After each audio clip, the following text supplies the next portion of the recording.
O senhor fala muito dessa questão nutricional, né, que envolve o câncer, e também uma relação com a obesidade e a própria síndrome metabólica, né? Sim. Queria que o senhor explicasse um pouco, até para as pessoas terem a consciência da comida que elas comem, né? A célula cancerígena, ela fez uma mutação. Ela tinha um metabolismo aeróbico, ela usava o oxigênio, e de repente ela perde a habilidade de utilizar o oxigênio está chegando lá, mas ela perde a capacidade de utilizar o oxigênio, então ela resolve mudar para uma vida anaeróbica. E essa vida anaeróbica, o combustível que abastece o metabolismo anaeróbico é a glicose, é a glicólise, é a quebra da glicose que vai chegar até produzir ácido lático por via anaeróbica. Então olha que interessante, se você me perguntar qual é o combustível do câncer, o combustível do câncer é o açúcar. Um paciente com câncer, a primeira coisa que ele tem que fazer é cortar o carboidrato da vida dele, o mínimo possível. Porque se ele está comendo açúcar, se ele está tomando sorvete, se ele está comendo sobremesa, ele está abastecendo as células com câncer. Ele está multiplicando elas. Porque o alimento que a célula cancerígena tem é a glicose. 90% da alimentação dela é via glicose. Então, no momento que eu pego um paciente com câncer, mudo a alimentação dele e faço uma alimentação baixa em carboidrato, esse combustível do câncer caindo, o tumor começa a regredir. Num paciente com câncer, eu tenho que, primeiro, me preocupar muito com a carga de carboidrato que está sendo ingerida. Tem que ser o mínimo possível. E segundo, eu tenho que eliminar a proteína animal. Por que eu tenho que eliminar a proteína animal? Porque a proteína animal, toda ela estimula o chamado mTOR, M-T-O-R. Pode pesquisar aí que vocês vão ver o que é. Estimula o mTOR. E o mTOR é proliferativo. Ele ajuda o câncer a crescer. Inclusive existem aminoácidos, como é o caso da glutamina, por exemplo, que também é alimento para o câncer, principalmente nos cânceres hematopoéticos, como linfoma, leucemia, Hodgkin.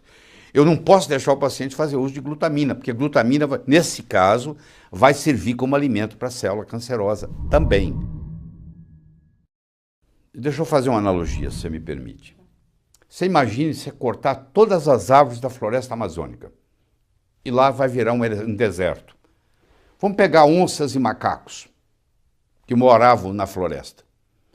Agora eles vão continuar lá? Não. Um macaco precisa de galho em galho para pular. A onça precisa da árvore para subir. Então não tem árvore, virou deserto, os macacos vão embora, as onças vão embora. E os animais de deserto vão chegar. O que aconteceu? Mudou a ecologia. No câncer é a mesma coisa. Você tem um ambiente tumoral, predispõe a tumor. Se eu mudar o ambiente tumoral, mudar o ambiente biológico da pessoa, não tem jeito do câncer ficar lá. Câncer não fica em organismo saudável. O câncer cresce num organismo doente. Primeiro, reduzir o carboidrato. Isso é o número 1. Segundo, diminuir ou abolir a ingestão de proteína animal, porque ela aumenta o mTOR, que aumenta a proliferação. Terceiro, cuidar do aspecto psicológico da pessoa. Quarto, você tem que enriquecer essa pessoa com substâncias bioflavonoides que vão estimular o sistema imune. Então, se você me perguntar, me fala um, eu colocaria o mirtilo como um deles. Então não custa nada um paciente com câncer começar a usar mirtilo 3 vezes por dia. É gostoso, é uma frutinha gostosa e tem os bioflavonoides todos que se precisa. Isso tem estudos e mais estudos e mais estudos. Curcumina. Tem uma coisa que chama cúrcuma. O nome científico é cúrcuma longa. Nós chamamos aqui de açafrão da terra, açafrão da Índia, falso açafrão.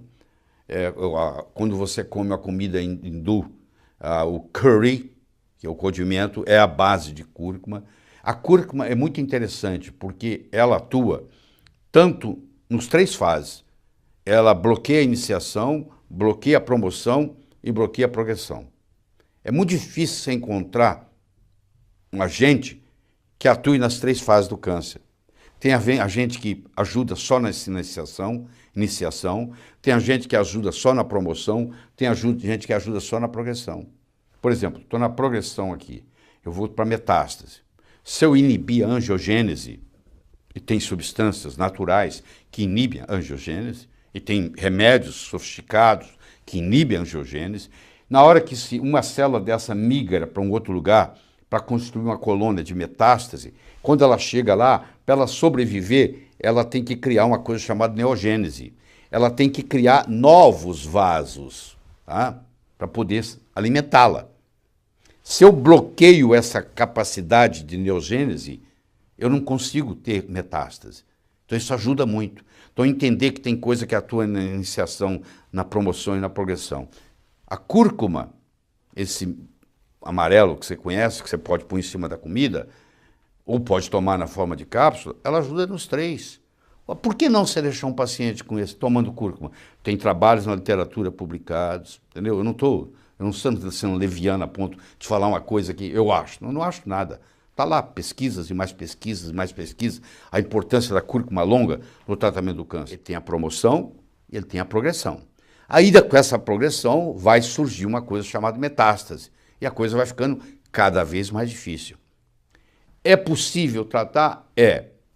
Existe algum valor da quimioterapia? Existe. Existem cânceres que são muito bons para ser tratados com quimioterapia. Vou te dar um exemplo. Câncer de testículo talvez é o melhor deles todos, para ser tratado com químio.